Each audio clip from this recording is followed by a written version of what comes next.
and welcome to the Moonshots Podcast. It's episode 80. It's a huge 80. It's a magnificent 80. It's an adrenaline-fueled 80.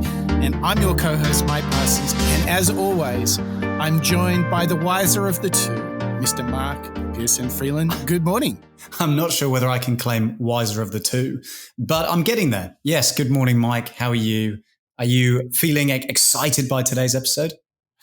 I am, and it's a bit of an unexpected pick, isn't it, for our Sports Innovator series?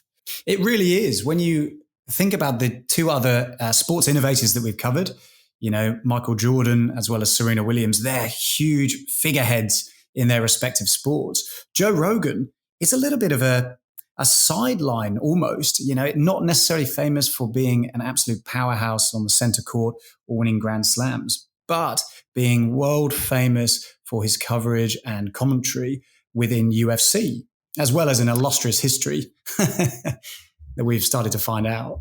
Yeah, and I really like Joe for so many reasons. But let's not understate his sports achievements. He has several black belts in jiu-jitsu, taekwondo, karate.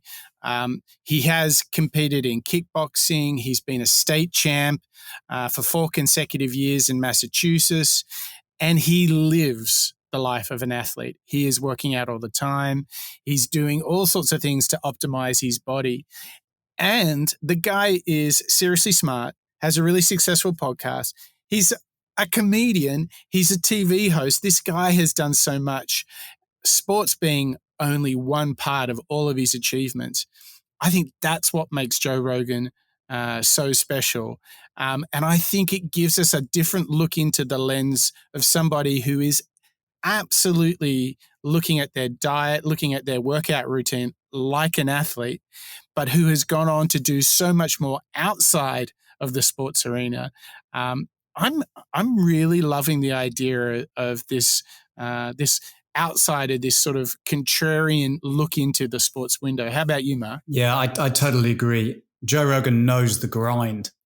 You know, he has been a color commentator for UFC, but he also knows exactly what goes into the respect you have to give yourself, your body, the preparation that you need to put into training it like a muscle.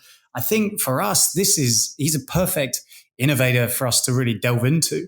So, you know, pulling together this show, I'm excited. Yeah. And, you know, the cool thing about Joe, what I really love is, like MJ and Serena, he's so articulate about what there is to learn. In fact, when you listen to all of the 3 stars that we've covered inside our sports series, what's really interesting is that they're so crisp and articulate about the lessons that apply inside the ring and outside, inside the court and outside. I really like this. And it makes me wonder, why is it that advice for your personal or professional life is so much more diluted, is so much more ambiguous, perhaps even avoided as a sort of a discussion? What I love is the explicit nature of athletes. Maybe it's, Mark, what do you think? Maybe it's partly because they get coached and coaches need to transfer simple rules for success. Why do you think the sports stars have been so great for us to dive into? I think there's 2 parts that are becoming clear. One is this idea of being a coach and transferring ideas in the simplest form. You know, I think you're totally right there. When you have, as a coach, if you've gone into studying strategies or preparation, meal planning and so on, I think you've got a lot of information in your head that you need to transfer to the individual, so the Michael or the Serena. But I think on top of that, there's this idea of, and we spoke about this in the previous episode, this formula that I think a lot of sports players and innovators have, which is every single thing is considered. So their success or the distance that they go through is, you know, you're sort of planning it as far back as you can, because everything has a kind of knock-on effect. So they are really, really driven in total ownership and understanding of everything that they are doing around them, whether it is this meal planning whether it is an awareness of who they're going to go up against in the next game or court or UFC fight. I think it's a little bit of preparation, but also this eloquence of trying to transfer knowledge. Yeah, that's what struck me. And boy, do we have a lot to learn from Joe Rogan. I think what you can look forward to in this show is a ton of mental models, a ton of advice. But Mark, what I love the most about Joe Rogan is he's down to earth, he's authentic, he's so relatable, and he loves to talk about the challenges that he faced, which look, feel, and smell just like all the challenges we have in our lives, trying to be the best version of ourselves, whether it's at work, at home, or on the sports field. He is let's be honest, for some of us, imagining ourselves as Serena or Michael Jordan may be a stretch, but Joe comes at being your best from such a relatable point of view. I mean, I'm really excited to get into this because Joe is so upfront about it, isn't he? He's totally upfront. All of the work that he puts into the show, the Joe Rogan Experience on YouTube, and soon to be on, exclusively Spotify in 2021. There's so much preparation that goes into it. You know, you listen to 2, 3, 4 hours of him chatting to everybody from Robert Downey Jr. to Elon Musk. And there's a lot of consideration that I think goes into it. There's a lot of preparation. But also, like you say, it's very, very relatable. You know, I could imagine sitting in his recording studio. Maybe one day, Mike, you and I will be opposite him talking about moonshots and all the work that we've done. And he'll be quizzing us on different approaches and so on. But I can totally imagine that because he just seems like a relatable, easy to get on with guy who's very articulate. He's very considered. He's obviously clearly very intelligent. And he just knows stuff. He knows a ton of stuff and he's so objective. Like in a world where media bias on television and whatnot is all about voting Democrat or Republican, and there's just like all these cultural lenses and social lenses and biases. Joe's just sits with people, wants to learn from them to be the best. And as a result of that, we've got some great clips. So before we launch the first one, if someone wants to go into the back catalogue of our sports series, hear some wisdom from MJ and Serena, Mark, where should they go? You can always go and check out the center court of the Moonshots world, which is www.moonshots.io. As you say, Mike, we've got all of our archive shows up there. There's transcriptions galore for all of our episodes going back many, many months. You've got over 79 already up there with many, many more to come. And you've also got links to some of our show notes and our social media platforms and so on. So I highly recommend everybody goes to check out moonshots.io to find out the latest of what we're up to. All right, let's get stuck into some wisdom from Joe Rogan. Mark, where do you want to start? Well, I thought it might be nice just to get a little bit of a snapshot into what Joe thinks about when he's considering his body, his mind. You know, before we start really getting into the depths of mental models and advice that Joe has, I thought, let's just take a moment to listen to Joe think about his body as a machine and how we can learn lessons to protect our minds, protect our bodies, therefore protect ourselves. Because once you take care of yourself and you feed it right, you can uncover how to live a healthy and happy life. What is, the best way to live your life? What is there's got to be ways you can be putting forward the most positive energy. I mean, we know objectively what's causing pollution. We know objectively what's causing birth defects and we're taking in too much chemicals and not enough vitamins. We know objectively all this stuff. We know how to organize our world, and yet we don't do it. We know how to organize our health, and yet very few people do it. The right path to being a happy, healthy person is to do all the shit that we already know you're supposed to do. Take care of your body, take care of your health, take care of your mind, your stress, meditate, be kind to people. We all know that. I mean, you ask anybody, they know how to get by and to be the most evolved version of you that you can be. I mean, it's not like a magical checklist. If you talk to people about it, you said, okay, here you got a person, you want to improve them. What are the things you're going to do to them? Okay, well, if I was a life coach, the first thing I would say is this guy's got to get on a diet that makes him healthy. I don't mean a diet just to lose weight. I mean just healthy foods in your body. Many vegetables. Vegetables, a lot of good quality protein, a lot of water. Stop the sodas, stop the bullshit. Start working out your body and get a better sense of like how this machine feels when it's moving, it's flowing better, there's less tension in it, your mind feels like relaxed and you enjoy every single moment of the day better. Step one, everybody knows that step, right? What's step two? Be cool to people. Be nice to as many people as you can. Smile at as many people as you can. Have them smile back at you. Tip well when you go to restaurants. Just do the most you can. Be as nice as you can, and just still manage to not have people walk all over you. Just get through this life as nice as you can. What else? Do what you want to do with your life, right? Don't go be doing something you don't enjoy. Don't do something don't get locked into, a car that you can't afford and doing something crazy because you need the money. Don't do that. Do what you want to do. Because if someone else is doing it, you can do it. Dude, I really like what he sets up here. I heard a couple of things there, Mark. First one is what he opened with is this thought, we all kind of know the right things to do. And what he means by that, we all know we got to like eat good, take care of ourselves, and follow the right path. The trouble is the challenge comes in actually doing it. Yes. And to me, that is so, so true. And then he goes on to challenge us like, you got to take ownership for that stuff.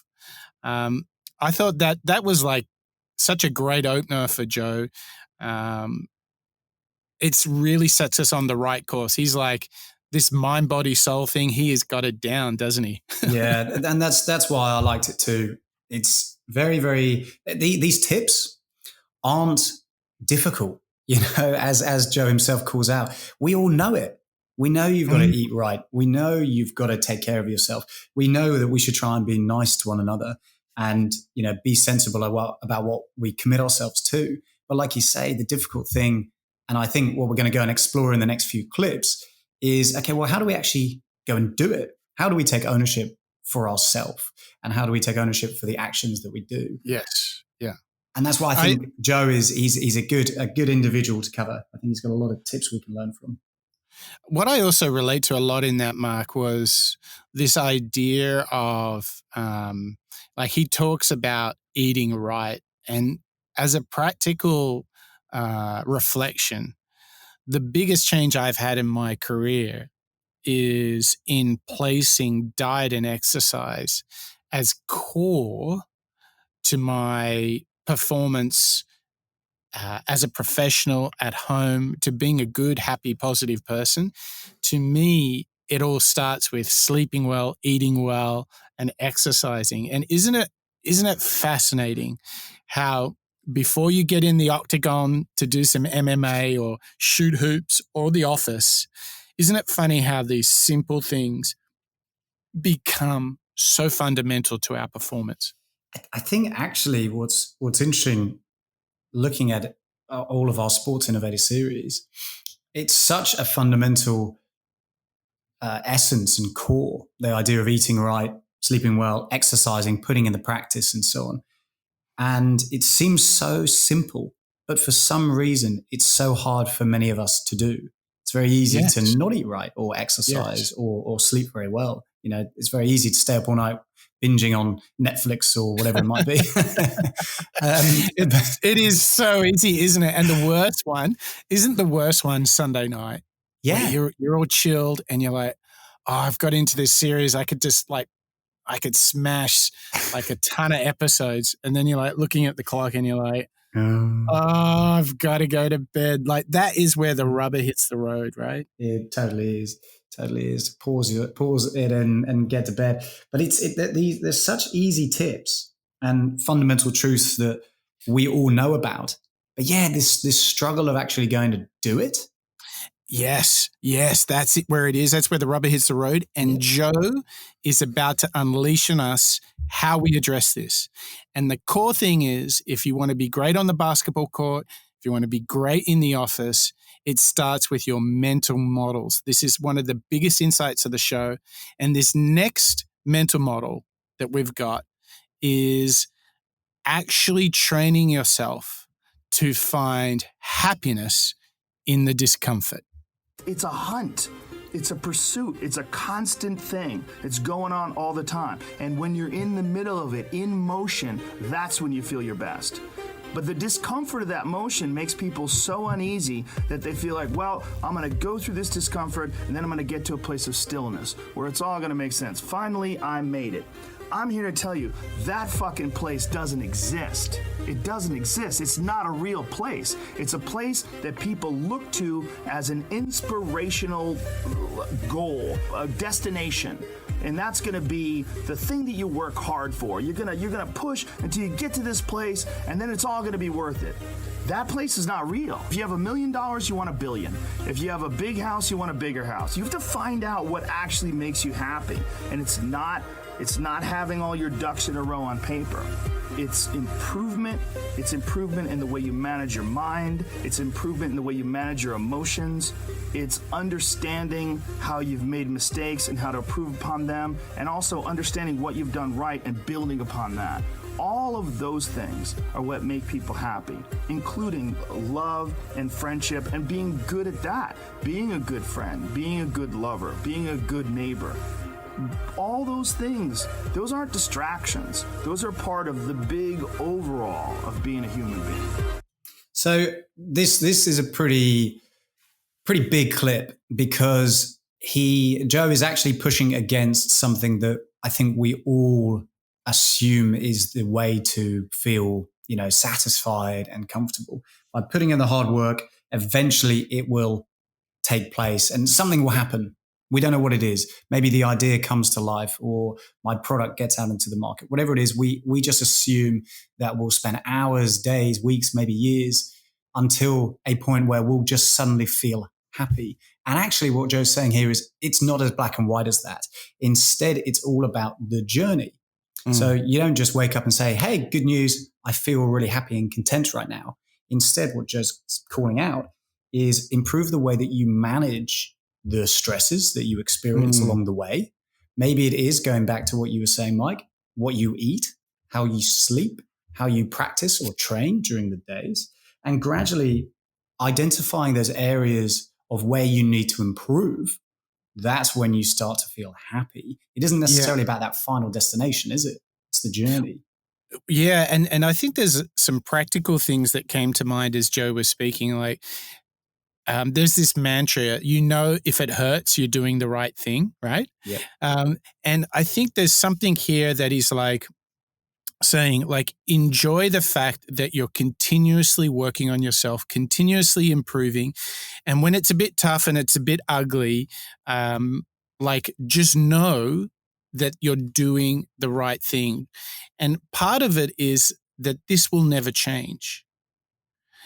This cycle, this process of continually growing and challenging yourself, there is no nirvana where the world is effortless, because that's just a falsehood. I think what he's saying is enjoy the hardship. Now, here's how I do it, and I'm really interested to know how you do, how you kind of decode this, Mark. But for me, whether I run 10Ks or 5Ks, whether I do 100 push-ups or 10, the one thing I know is that I can be immensely proud that I got up early, I stretched, I worked out, and I'm ready to start my day.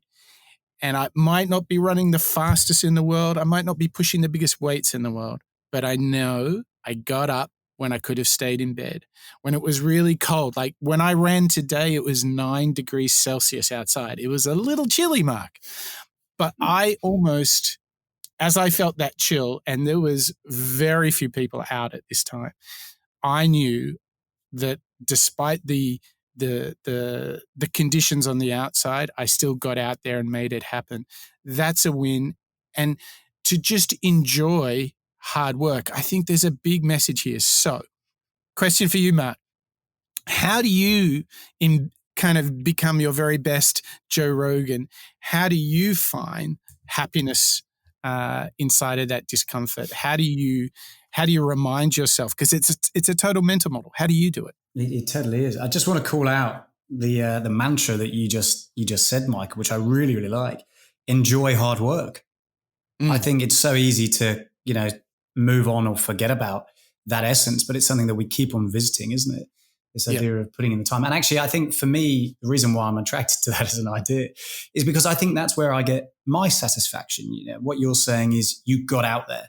You feel satisfied that you made the choice yourself. You got out there, you ran, even though everybody who might have been out was wearing, woolly hats or whatever it might be. You put on the lycra and the shirt and you got out there. I think, for me, the satisfaction comes from knowing that I've taken that ownership and that I've gone out there. But I think when I compare, my training from an exercise perspective to my training from a career perspective, that idea of difficulty exists in both spaces. It's difficult to get up when it's cold and go and exercise, or it's difficult to know how to respond to challenges at work. And I think the satisfaction comes from working really, really hard and getting to the end of the day or the week and sitting back going, whew, I got through it and I did the best I could do. Yes. And for me, that I think is my motivator. I don't want to look back, whether it's a week or a month or maybe 10 years in the future. I don't want to look back and think, I could have tried that a little bit harder. And our emotions are just like muscles. Like when we push them hard, they stretch, and sometimes that stretching can hurt. But what we're about to hear from Joe Rogan is this idea that adversity itself is what makes you. And that's very similar to the hard work philosophies, the challenge philosophies that we heard from Serena and from Michael Jordan. So we know this is a really big idea. So let's have a listen now to Joe Rogan talking about how adversity is what makes you. I completely agree with you, and we're going to get attacked for this by people who are unhappy with their choices in life. And that's a fact. There's a bunch of people that will say, yeah, well, I have a family, so, it's a great idea for you to just go out there and go crazy. I have people to support. You need to listen. Stop saying that. Stop saying any of those things. Every single person who has ever done anything worthwhile or exceptional or difficult or extraordinary, anyone, whether it's great artists or authors or mathematicians or whatever the fuck it is, everyone encounters difficulties. There is no easy road. It does not exist. It is impossible. Everyone has issues. If you have time to pursue a hobby, if you have time to do anything in your life, you can better yourself. And here's one way you never better yourself.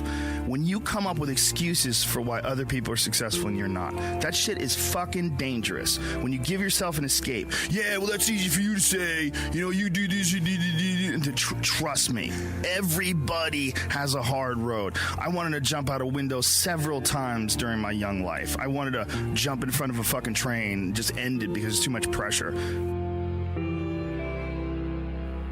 We all go through hard times. We all go through depression. We all go through doubt and moments in your life where it's really fucking difficult and you're trying to figure out what the fuck your path is going to be. It's hard as shit.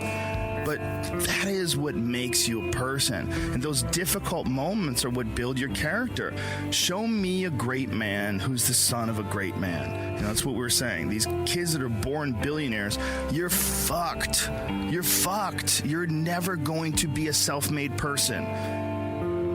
I think everyone looks forward to this utopian time where whatever motivates them, drives them, freaks them out right now can be set aside, the work is done, and you can just sort of like watch the sunset over the pond. And the problem is this utopian vision of the future that we have is probably a carrot that's on a stick that we'll just never reach. And we keep working hard to improve our society and our life and ourselves and our families and our relationships, hoping that one day we'll achieve this ultimate peace that will never come.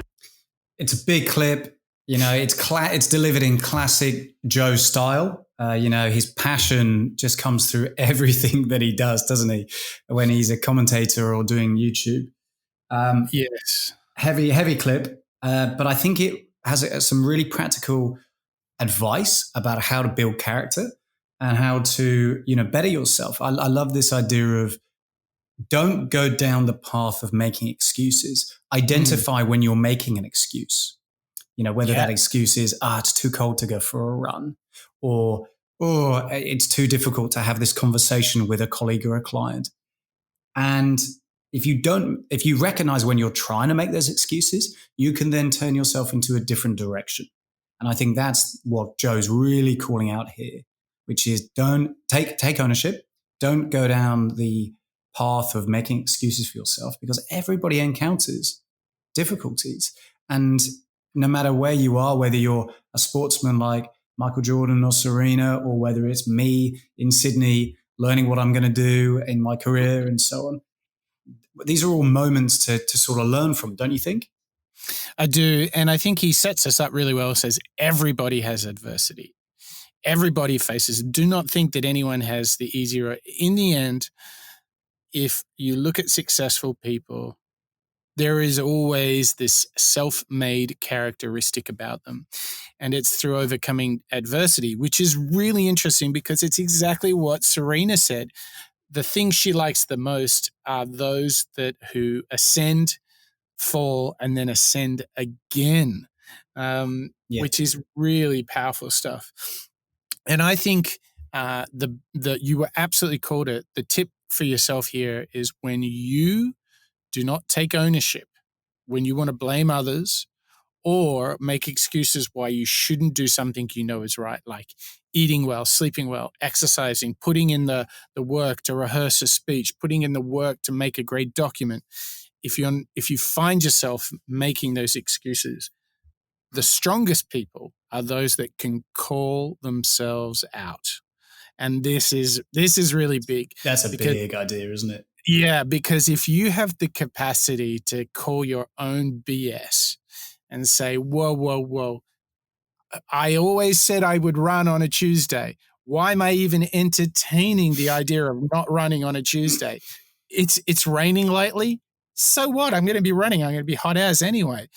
Like, this is, to me, the takeout, the reminder, like, the best form of inner strength is the capacity to call BS on yourself. And it's such a big challenge, I think. I know. And as we're saying it, you can almost imagine the little mental conversation in your head. Oh, it's really cold. Yeah. Oh, another half hour would be great in the bed. Then I don't have to run. But I did run yesterday, so I don't really need to run today. Even though I said you got to say, absolutely not. I'm sitting here with a smile on my face, as we record this, because I know I do that. I know I often, will try and make an excuse, and that discipline, I think it is. That ownership, that's what we've got to go and focus on, identify those excuses and like you say, call yourself out. Yeah. Yeah. Because if you can call yourself out, that inner accountability will be massive, because not only will you be better, because you're not relying on others to trigger your accountability. But what will happen is your leadership in making yourself accountable will only inspire others to make themselves accountable too. And I think that's a huge takeout on that. Now, before we get into the next clip, Mark, we've got a few. We should give our parental warning right now. Joe, he drops a few bombs, doesn't he? He does. And by the time that the show goes live, all of you, our listeners, we would have, as you would have seen in the show description, you'll notice that we do put a little bit of a parental warning, a little black and white sticker into our description, because you're right. Joe gets so passionate in a lot of these clips. And if you've ever listened to the JER on the, Spotify or YouTube, he does drop a lot of bombs. So yeah, we want to call that out and apologize if anybody's finding it upsetting. We try to limit our own language. We do. We're wholesome young gents. So let's quickly recap on what we've got. I mean, we've got this North Star of this that Joe is challenging and inspiring us to reach, was a happy and a healthier life. And it starts with knowing that discomfort is good. And adversity, if you can learn to embrace it, if you can call BS on yourself, it is what really forges you. It's what makes you, it binds you together, because your capacity to get over those little voices in your head is so damn important if you want to be the best version of yourself. So now we take a little bit of a turn, because we're starting to frame, okay, obstacle is the way. We've got our inner stoic going. Joe's got us there. But what's to come now is the world can really open up. And this is a great clip, what we've got coming up. It really is centering around our mindset and thinking about our future, thinking about our destiny. And let's have a listen to what Joe Rogan called the best advice he's ever heard. I think that a lot of people say, I just want to they're kind of dabbling in the idea of improving themselves. And the real way to do it is you got to write down what the fuck you want and then go after it. Because otherwise you live in sort of a wishy-washy world. If you decide I'm going to get down to bang, I'm going to do this. I'm going to run a marathon in less than 5 hours. I'm going to, whatever the fuck it is, you got to write that shit down and go for it. What I tell people is the best advice I've ever heard is that live your life like you're the hero in your movie. And right now is when the fucking movie starts and your life is a shitbag disaster, like every fucking Arnold Schwarzenegger movie where he wakes up and makes a blender full of pizza and ice cream. And those guys where they're like on the brink, they put the gun in their mouth and they put it down because they see a photo of their daughter. Pretend that's you. Pretend you are, right now, you're in the part of the movie that starts and it shows you as a fucking loser. And just decide not to be a loser anymore. Live your life like there's a documentary crew following you around and you are analyzing your own behavior. Do what you would want to do so that your kids one day would look back at it and see that documentary and look on it with pride, like, wow, my dad was a bad motherfucker. He really did what he had to do. Wow, my mom really got her shit together. I love a success story, but even more than a success story, I like a dude who fucks his life up and then gets it back together again story. Those are my favorite stories. And the way to do that, you got to write shit down. You got to think that you are the hero in your own fucking movie, and then you got to sit down and you got to write shit down. Write down what you need to do. Yeah, this life is fucking me over, man. I could have had this and I should have had that. And why does this guy get that? And why does that guy get this? And all things that are completely unrelated to you. All things that you find other people's success as a downfall in your own existence. Instead of being inspired, instead of choosing to be positive, instead of like improving constantly on the direction of trying to achieve whatever the fuck you have written down, you just sit around and spiral. There's nothing more miserable than sitting around someone who's fucking complaining all the time. It is one of the most annoying things ever. Everybody hates it. When someone just sits around and they complain about their life and they don't do jack shit about it. And you tiptoe around it. You don't know what to say. Well, she gets upset when you bring that up. I don't want to bring that up. And you want to go, you fucking crazy bitch. You know what's wrong with your life. Stop announcing it to everybody else and go out and fix that shit.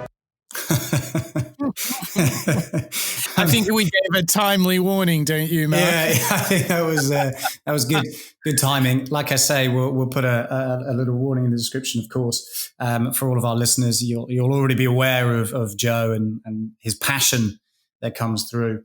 So I still believe it's a great clip because it's full of quite practical advice, and I'll come on to his the movie idea in a minute.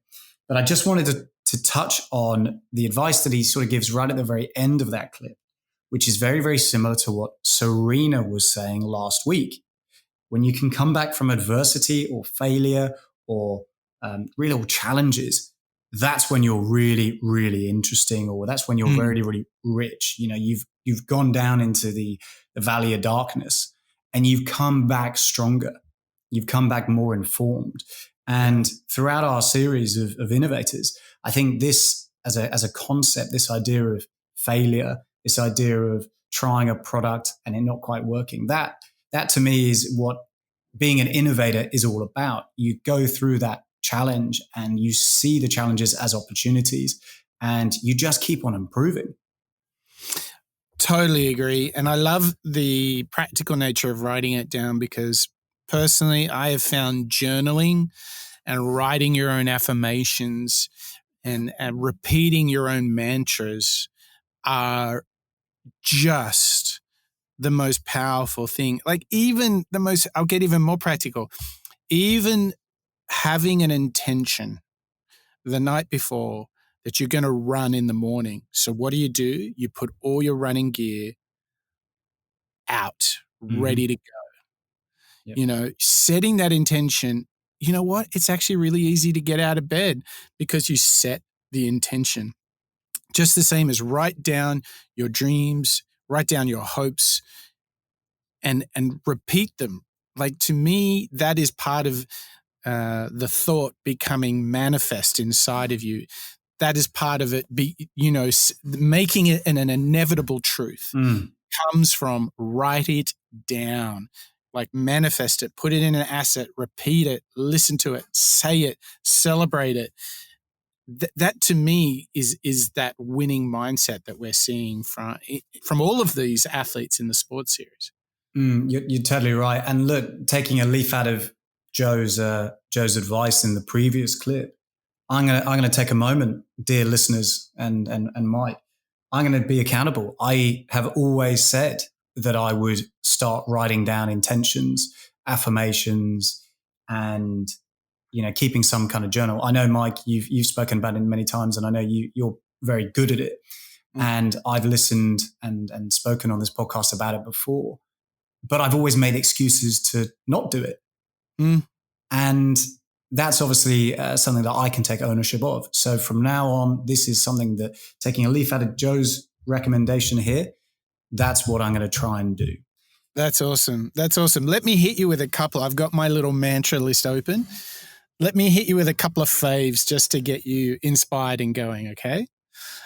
Some of these will sound familiar. Some will be new. Make your bed every morning. Active body, active mind. Do your most important work first. Reflection is the source of awareness. Focus on the things that matter. Stress relief starts with breath. Those are great. I love them.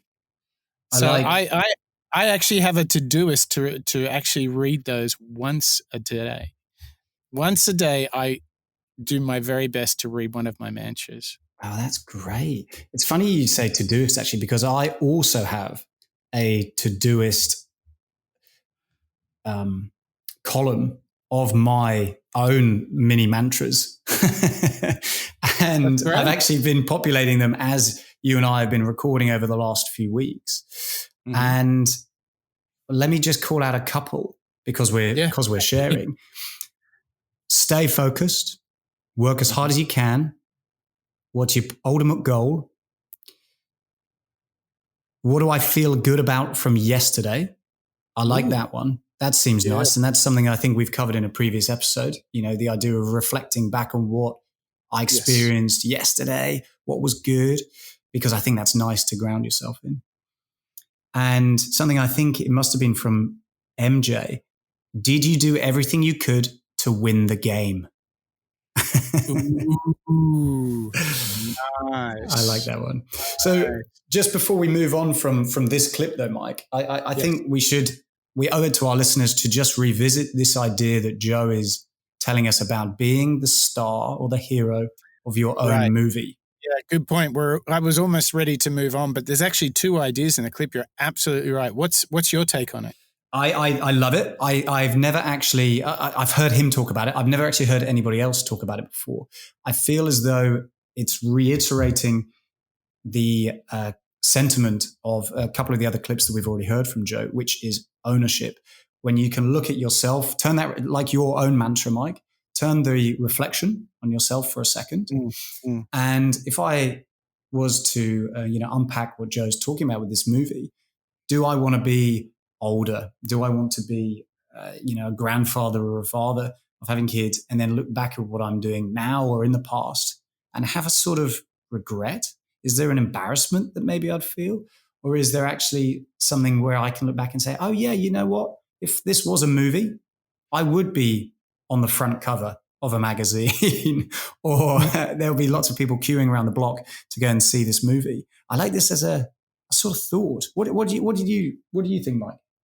I had a slightly different take. I really like how you were presenting it then. It reminded me immediately of a little saying that you should only do things today that would be reported on a newspaper that your grandmother reads tomorrow. Oh, I like that.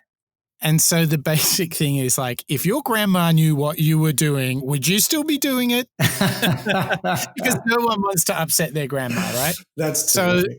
So I really like this idea of if everything you did was viewable to those that matter to you, would you still be proud of yourself?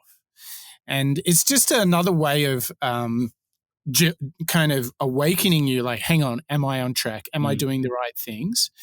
And I think the other thing to his little mental model here of imagine you're an actor in a movie, it's also like you can overcome, you can beat the odds, right?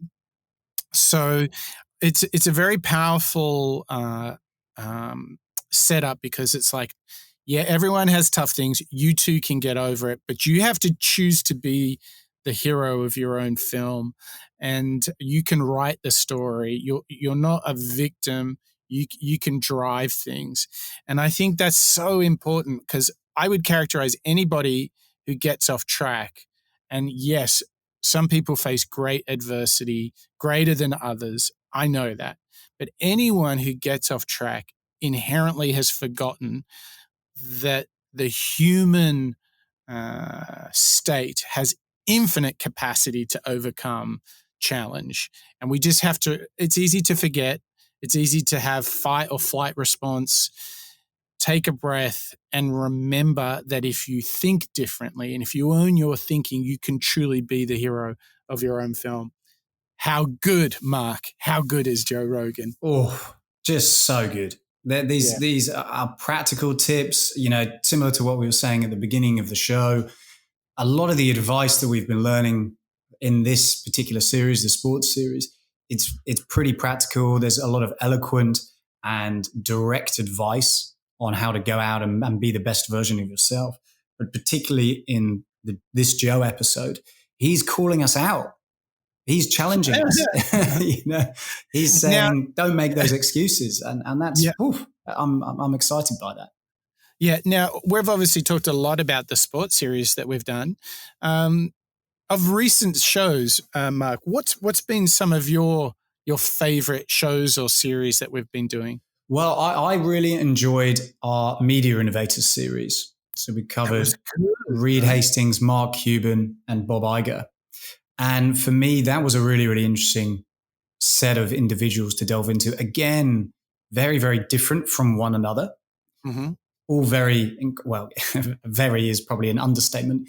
All incredibly successful in their own fields and their own sectors, but full of a lot of practical and pleasant advice to listen to. What about yourself? Well, I like that. I also like the Women in Innovation series. And my question for you, Mark, is where should one go if one wants to hit the back catalog of the Moonshots podcast? Well, we can go and visit our archive shows all on www.moonshots.io. But similar to where you're probably listening to our dulcet tones coming through your ears today, you can find us on Spotify, on Apple Podcast, Overcast, all of your favorite podcasting platforms. We also upload our shows to YouTube. We can't quite say that, we haven't got to the level of recording, you and me, Mike, from a video perspective, but, maybe we'll tease that in the future. That could be just the trick. But moving into the last few clips of Joe Rogan, I feel like this is the perfect clip to hear right now, because we know that we've got to work hard, embrace the discomfort. Adversity is going to make us have the right mental model to go forward and to be the hero in your own film. Now, this sort of presents us to a moment in time where we might be getting out and about in the world, trying to make things in the sports field, in the business field, at your home, with family, with friends. And what happens is you start to become aware of other people's expectations of you. And now we're going to hear Joe Rogan calling us out and making sure that we don't get stuck. When you're alone with your thoughts, you get an idea of what your thoughts actually are. If you live your life just acting constantly on the momentum of other people's expectations, of you wanting to be liked by these other people, you can run into a trap, and you set up a life that you didn't really want. You're fucked. You're trapped in this situation where you have a mortgage, you've got credit card bills, you got student loans you have to pay, you have a bunch of shit going on that you have to continue to feed. And all that, and especially if you have a family and you have to feed them, oh my goodness, then you're fully locked in. You can't take any chances whatsoever. And oftentimes people make the mistake of getting stuck. And it is just a tactical mistake, just like it would be a mistake if you got stuck on a video game. Just like it would be a mistake if you followed a map incorrectly and you got stuck in the woods. Your life is certainly some sort of a journey. It's certainly some sort of a journey.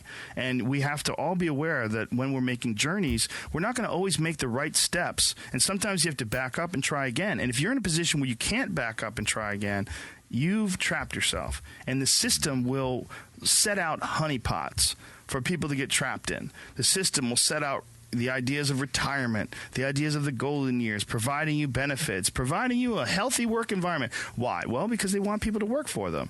They don't want people to realize their own dreams and escape. And that's a fucking pain in the ass. So you got to hire more people and train them. And they want to set it up so that you stick around. You stick around in some sort of an unsatisfying world. It's up to you to see that video game problem, to see that issue as it comes up on the map. And no, I think this is a right turn. To see all the problems that could potentially lay in front of you and calculate your future. And then also look around all the people that didn't do it and look at the misery that they're in and learn that you don't want to be like them.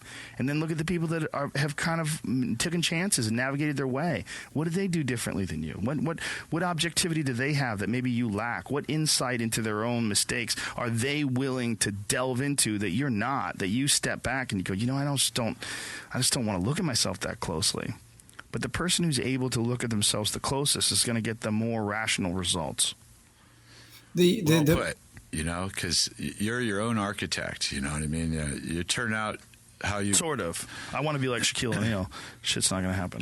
Well, if you wanted to be like a 7-foot tall black guy, it's really, the odds are slim. The piece of that clip that I want to call out and unpack, I think, is having the awareness that sometimes you will make a step that's wrong.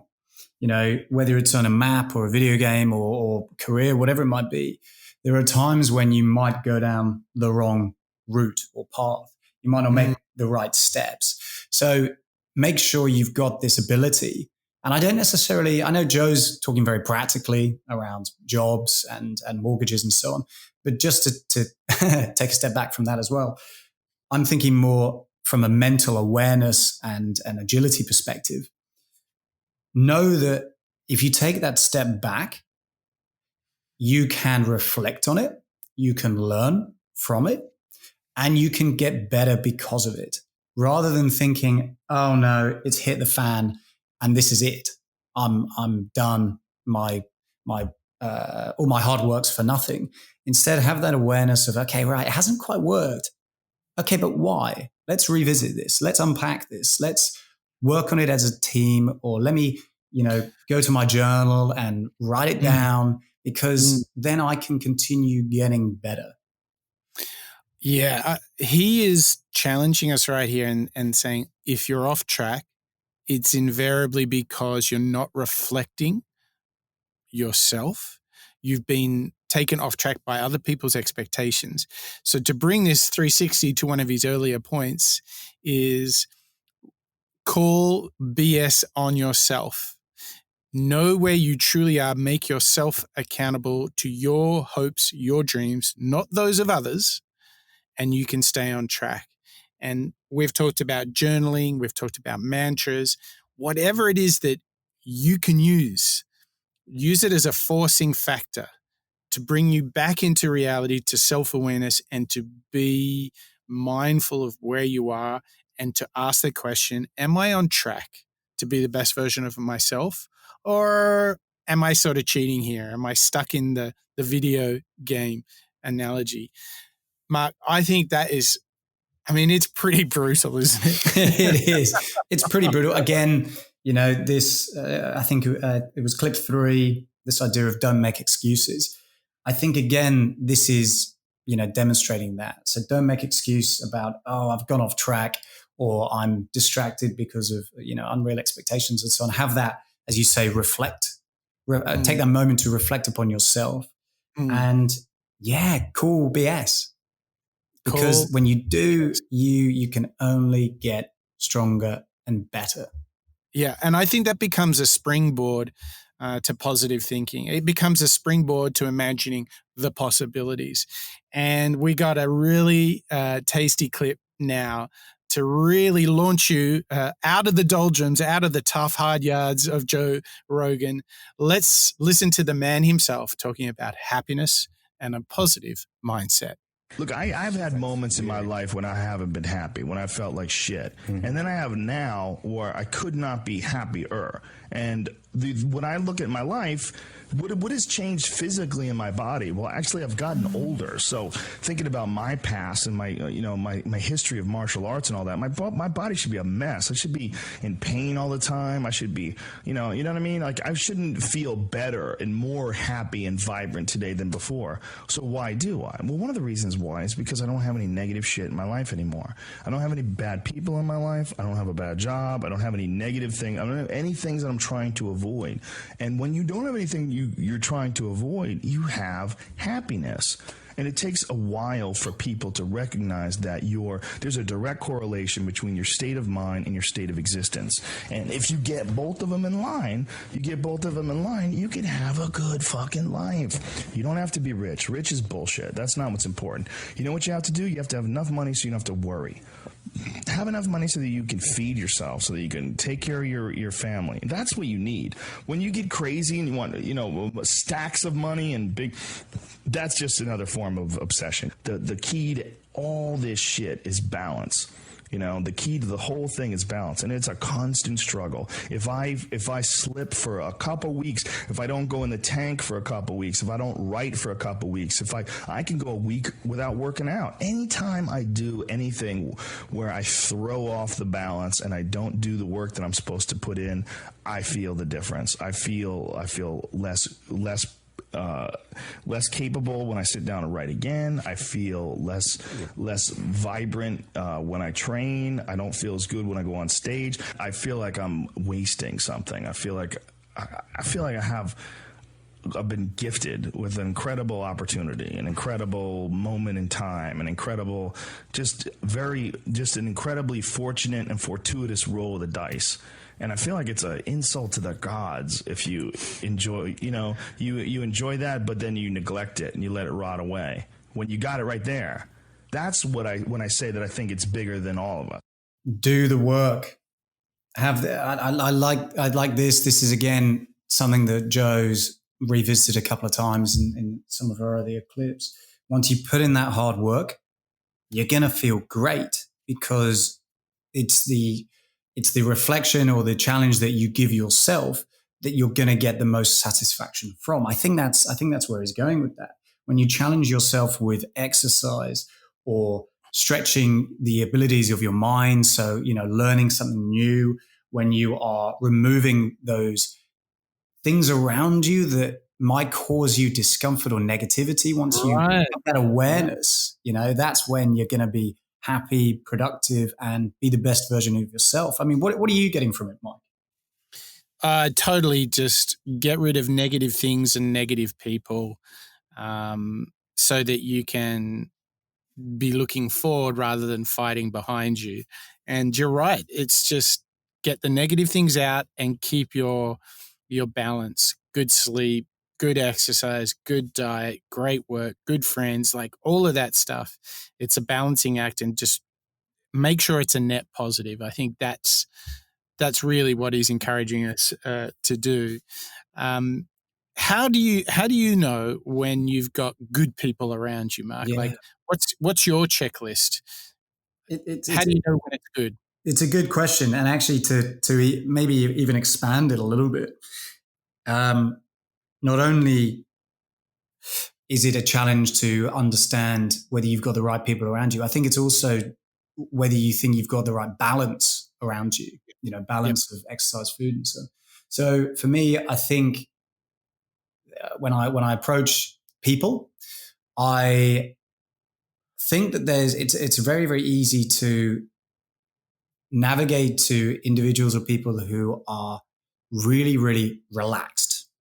It's very, very easy to find people or maybe it's behaviors, or maybe it's just moments in your life that are very, very relaxing. And I think that's good. I think there's a part to play for being, relaxed and not doing anything.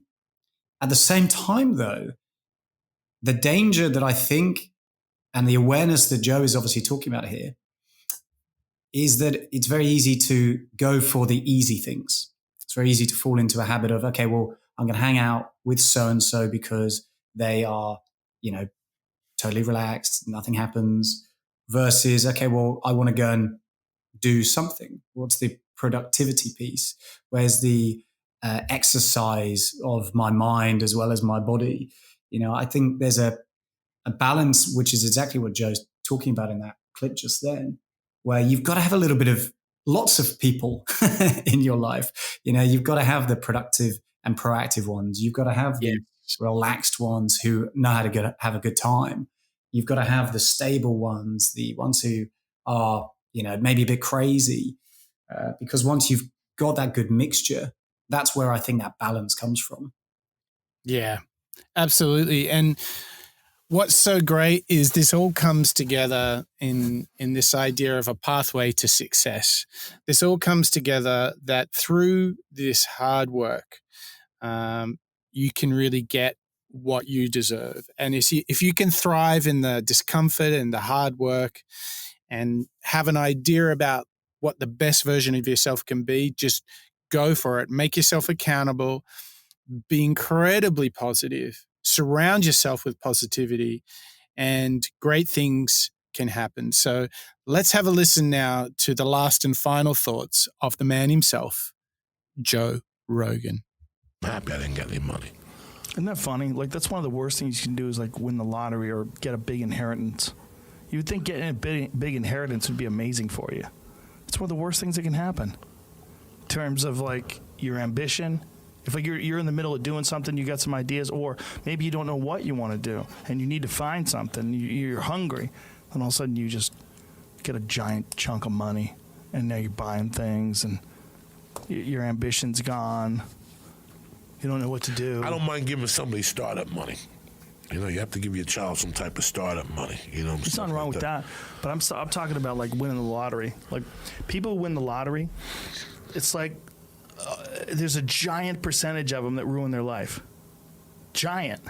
Like they've done all these studies on people winning the lottery. So what is it? Because I'm giving you a bunch of money. You didn't earn it. Like I'm giving you a bunch of money. Is that what it is? Yeah, okay. For sure. Like think about you and all the money that you've earned in your life. You've earned it. You do all these shows. You've built up a successful stand-up career. You built up a successful podcast. You've done a lot of film and TV. You've worked right? You've gathered up and you make a good living now, but this is all from work, right? There's a build up to it. It makes sense in your head. There's an effort. There's a reward for that effort. There's motivation. There's discipline. There's focus. And then there's a payoff for all that. If you just get the payoff with no discipline, no focus, no lessons learned, it's just not a healthy way to exist. It's terrible. That's why rich kids are so fucked up. Rich kids that grow up with trust funds are all fucked, not all of them. A giant percentage of them are fucked up. I knew a guy who was a rich guy, and his parents were fucking billionaires, and he grew up with 2 trust funds. He burned through his first trust fund, fucked that up, and then they had a backup trust fund for him. He was buying houses and flipping them and losing money and investing in businesses, and they all went under. He had no discipline, no understanding of what money really was, and no hunger, because he never had a time in his life when he was poor. He never had a time in his life where he was worried about paying the bills. And if you don't have that, and you don't have that real motivation, I just don't think you ever really appreciate success. The people I think that appreciate success are the people that worked for it.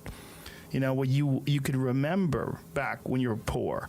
Like, I've had people say to me, like, why do you do so many jobs? Why do you have so many things you do? Like, why do you keep moving? Why do you do so much? Because I remember being scared. I remember being broke. I remember having no idea where the fuck the money was coming from or what my future was going to be. And I was always terrified of being a loser. That's that feeling of not succeeding is what motivates you. Knowing that you failed in the past, and that, there's been many times where, like, how many times have you bombed and you get off stage, you're like, I can't do this. I'm not a comedian. I'm fucking terrible. Like, I got to figure out what the fuck I'm doing with my life. If you don't go through those things, if you don't have those experiences, if you don't have those moments in your life where you're unsure of the future, you're not going to have the real resolve that it takes to make it, the grit and determination that it takes to move forward. And if you don't have that, any success that you do have, you're not going to appreciate. Nothing comes easy. And if it does come easy, it's not, you don't have it. You don't really have it. For me, that clip's a really good summation of the show so far. And all these clips that we've listened to from Joe, giving monologues as well as interviewing some of his guests, like in that final clip just then, it's bringing it all home in that final thought, which is you've got to have that awareness that we were talking about earlier, that inner accountability, the ability to not make excuses, but instead to work hard and earn it. And that's where that motivation comes from. Because if you know that you are accountable and that where you're going to end up is all down to the balance that you keep, whether it's friends or work and life or healthy eating, exercising, when you know that you are going up against the discomfort, when you are viewing, challenges as opportunities, and you're seeing ways to improve yourself, that's where that ultimate motivation comes from, and where you finally earn that success that, we are all working towards. I think that's a nice, meaty clip to kind of bring us home. It is nice. I like the thoughts. And look, the takeout here for all the previous clips is if you do all of those, what Joe is really telling us is if you've worked hard, if you've really earned your success, the success feels so good. Like, it's so deeply gratifying when you've worked hard and something that didn't always look like a home run, that took a lot of cold mornings and late nights, when you finally get the achievement, the deep sense of satisfaction and fulfillment, it just permeates through your entire body. And I know when I haven't put in the work, I just don't get that feeling. And when I do put in the work, how good does it feel, Mark? There's been plenty of times that you and I have collaborated and done work together, and that final moment when either you deliver it or you've got the results back from something, and you just look at your colleague or look at your own, reflection, and you think, yes, I did everything I could. Like MJ would say, I went onto the court and I played as hard as I could. Serena, I am embracing adversity and I am coming back up from that failure. I am making it a success again. When I can look back and be the front page of a magazine that, maybe my grandkids or even my grandma is looking at, am I going to be proud? That's what I think motivates all of our sports innovators, as well as I think all of the innovators that we've covered in the past. I totally agree. And it was a fitting final clip. It's been just a action-packed show that has really taken the essence of Joe Rogan, this idea that the adversity is what makes you embrace the discomfort. What a great lesson. What a great way to round out the final of our 3-part Sports Innovator series. Mark, it has been so action-packed. But my question would be is, where do we go next? I mean, you're right. It's been action-packed. I think you and we need to go and get some sports massages, work out some of the exhaustion that we've had from playing basketball into tennis, into a bit of MMA. Next, we're going to shoot for the stars.